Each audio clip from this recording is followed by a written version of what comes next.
94 он нэг удаа одоо төгрөг суманд одоо ойгоор очиж ингээд тэр нутаг оронтой танилцчихсэн байна. Тэгэхээр би би өнөөдөр яах гэж ирсэн бэ гэхээр өөрлөө өгсөн би маш их одоо гайхаж зөвчөж хүлээж авсан. Тэгээ би заавал очих ёстой юм байна гэж би бодоод гэр бүлийнхэнтэйгээ ярилцаад.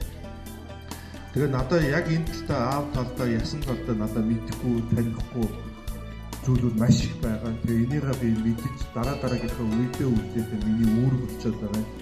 Тэгээ би энэ одоо үг одоо дээдсийнхаа одоо нутаг усныхантайгаа ингээд уулзаад ийм боломжийг олгосон одоо та бүхэндээ маш их талархаж байна.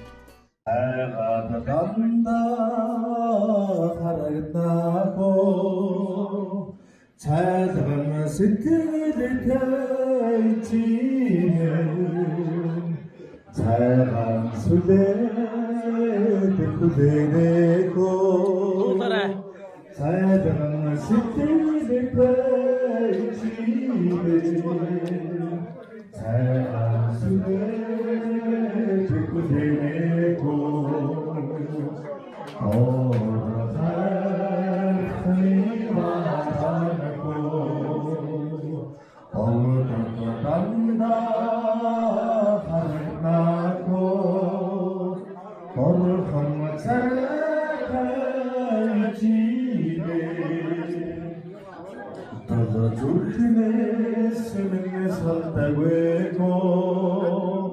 Borkhom царайтай чимээ Оттоо зүгнээс минь гардаггүй хөө